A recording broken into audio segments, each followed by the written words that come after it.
പറയുന്നത് ചെവിയുള്ളവൻ കേൾക്കട്ടെ. ആത്മാവ് പറയുന്നത് ചെവിയുള്ളവൻ കേൾക്കട്ടെ. വിജയം വരിക്കുന്നോനു ഞാൻ നിഗൂഢമന്നതരും. പാടാം. വിജയം വരിക്കുന്നോനു ഞാൻ നിഗൂഢമന്നതരും. അവന്റെ കൈവെള്ളയിൽ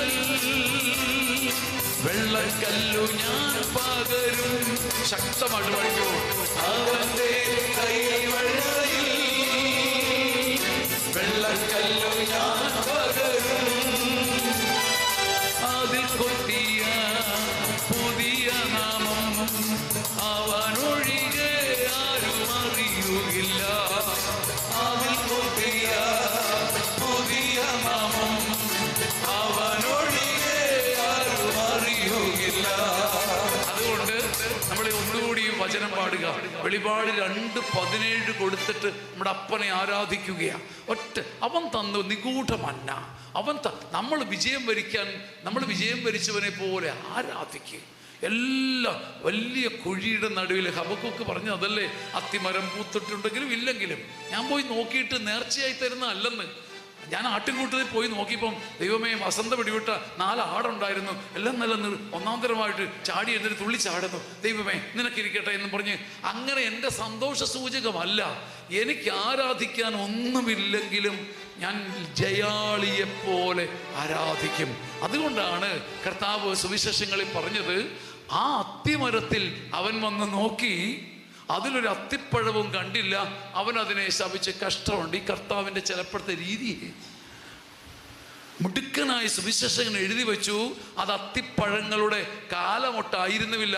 കർത്താവ് ഇത്രയും വലിയവൻ, എന്തൊരു കഷ്ടമാണ്. അത്തിപ്പഴങ്ങളുടെ കാലമല്ലാത്ത കാലത്ത് അത്തിമരം പൂത്തില്ലെന്ന് പറഞ്ഞ് അത് വെട്ടിക്കളഞ്ഞിട്ടോ ശപിച്ചിട്ടോ വല്ല കാര്യമുണ്ടോ? ഇത് നമുക്കൊരടയാളമാണ്. വിശുദ്ധരെ. അത്തിപ്പഴങ്ങളുടെ കാലമുണ്ട്, അത്തിപ്പഴങ്ങളുടെ കാലമല്ലാത്ത കാലമുണ്ട്. എന്താ അത്തിപ്പഴങ്ങളുടെ കാലം?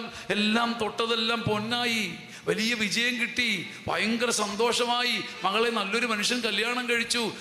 ഏത് പൊട്ടനാ സ്തുതിക്കാത്തത്? അത്തിപ്പഴങ്ങളുടെ കാലത്ത് ഏത് പാപിയും സ്തുതിക്കും. എന്നാൽ വിശുദ്ധരെ, അത്തിപ്പഴങ്ങളുടെ കാലമല്ലാത്തൊരു കാലമുണ്ട്. സ്തുതിച്ച് ജീവിതം അർപ്പിച്ചിട്ടും അത്താഴപ്പട്ടിണി കൊണ്ട് നെഞ്ചു പൊട്ടുമ്പം നാവ് പൊങ്ങാത്തൊരു കാലം. അങ്ങനെ അത്തിപ്പഴങ്ങളുടെ കാലമല്ലാത്തപ്പോഴും സ്തുതിക്കാൻ നാവ് പൊങ്ങാത്തപ്പോഴും ജയാളിയെപ്പോലെ ആരാധിക്കുന്ന വിജയം വരിച്ചവൻ്റെ കയ്യിൽ ഞാൻ നിഗൂഢമന്നതരും. ഈ വചനം ബൈബിളിലുള്ളതാണെങ്കിൽ ഈ ആരാധന കഴിയുമ്പോൾ അതെങ്ങനെ മാംസം എടുക്കുമെന്ന് നിങ്ങൾ കാണും. പക്ഷെ നമ്മൾ അതിനു വേണ്ടി ആരാധിക്കേണ്ട. ശക്തമായി കരമടിച്ച് നമ്മൾ പാടും, ആത്മാവ് പറയുന്നത് എന്തെന്ന് കേൾക്ക്, കേൾക്ക്, കേൾക്ക്, കേൾക്ക്, കേൾക്ക്. ശക്തമായിട്ട് കേൾക്കും.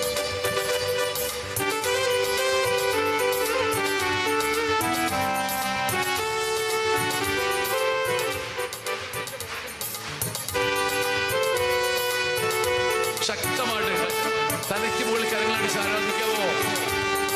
തലയ്ക്ക് മുകളിൽ കരങ്ങളടിച്ച് ആരാധിക്കാവോ?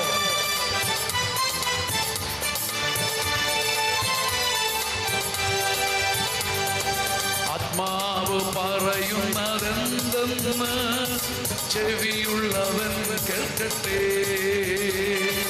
ആത്മാവ് പറയുന്നതെന്തെന്ന് ചെവിയുള്ളവൻ കേൾക്കട്ടെ. വിജയം വരിക്കുന്നോരു ഞാൻ നിഗൂഢമന്ന നൽകും. വിജയം വരിക്കുന്നോരു ഞാൻ നിഗൂഢമന്ന നൽകും. അവന്റെ കൈവെള്ളയിൽ വെള്ളക്കല്ലു ഞാൻ തരുന്നേ. അവന്റെ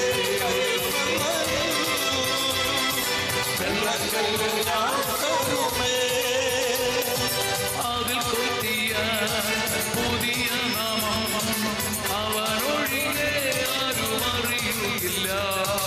അതിൽ കൊത്തിയ പുതിയ